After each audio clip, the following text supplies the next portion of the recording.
नमस्कार, आर्यन खबर पे आपका स्वागत है। मैं हूं दीपक प्रियदर्शी। प्रधानमंत्री नरेंद्र मोदी आज बिहार में हैं। एक बार फिर उनका बिहार का दौरा हो रहा है और आज का दौरा उनका सीवान का है, जहां सीवान के जसौली में वो जनसभा को संबोधित करेंगे।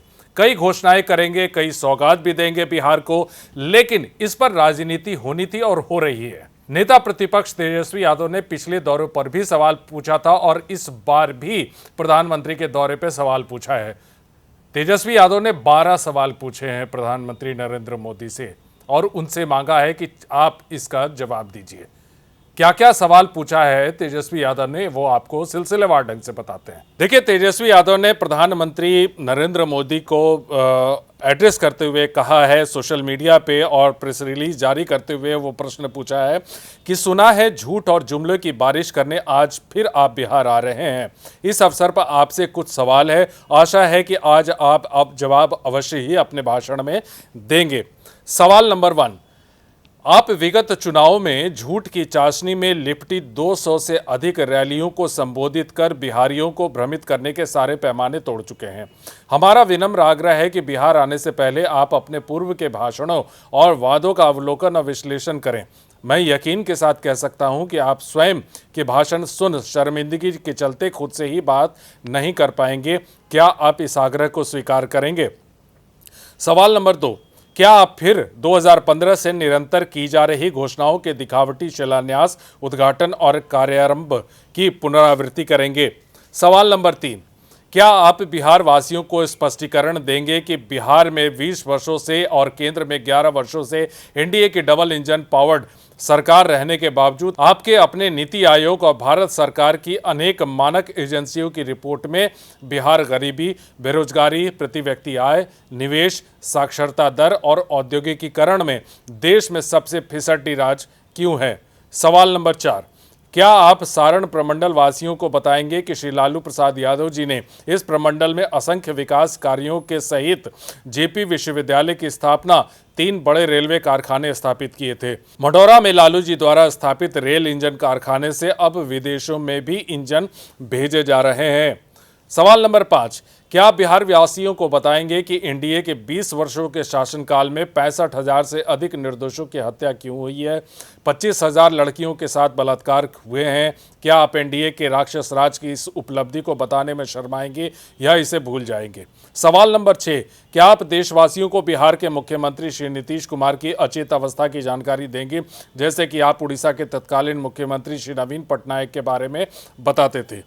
सवाल नंबर 7, क्या आप रैली में आप एनडीए नेशनल दामाद आयोग में मनोनीत गठबंधन के जमाइयों को सम्मानित करेंगे?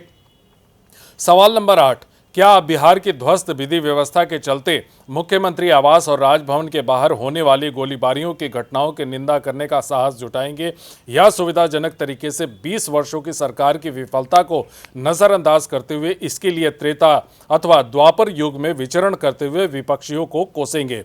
सवाल नंबर 9, क्या आप 20 वर्षों की एनडीए सरकार में हुए 2 लाख करोड़ से अधिक की लूट के 100 से ज्यादा घोटालों को गिनाएंगे?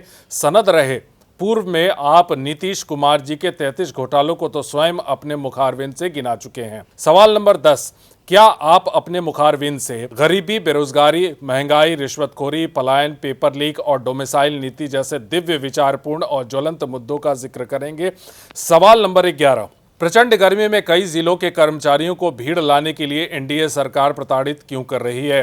क्या आप नहीं जानते कि आशा कार्यकर्ता, ममता, आंगनवाड़ी सेविका, सहायिका, जीविका दीदी, विकास मित्र, किसान सलाहकार, तालीमी मरकज, शिक्षा मित्र, टोला सेवक, शिक्षक आदि इत्यादि पर प्रशासन का अपने खर्च से भीड़ लाने का दबाव है? आपकी रैली के लिए गरीब इतने कम मानदेय में कैसे गाड़ी का प्रबंध करेंगे? प्रशासन और रैली के आयोजनकर्ता गरीब कर्मचारियों से गाड़ी के ड्राइवर और गाड़ी का नंबर मांगकर उनको आर्थिक रूप से, मानसिक रूप से प्रताड़ित क्यों कर रहे हैं? सवाल नंबर 12, सीवान में क्या आप बताएंगे कि ऑपरेशन सिंदूर के तहत आतंकियों और आतंकियों के संरक्षक पाकिस्तान को कड़ा सबक सिखाने की ओर अग्रसर और आतुर हमारी भारतीय सेना और पराक्रमी वीर जवानों को ट्रंप के सीज फायर के आदेश पर क्यों रोका गया, विशेषतः जब सारा देश और विपक्ष सरकार एवं सेना के साथ खड़ा था? आपके डियर फ्रेंड ट्रंप ने पहले ही आप सीज फायर की घोषणा क्यों की? हमारे मामलों में पंचायती करने वाला यह ट्रंप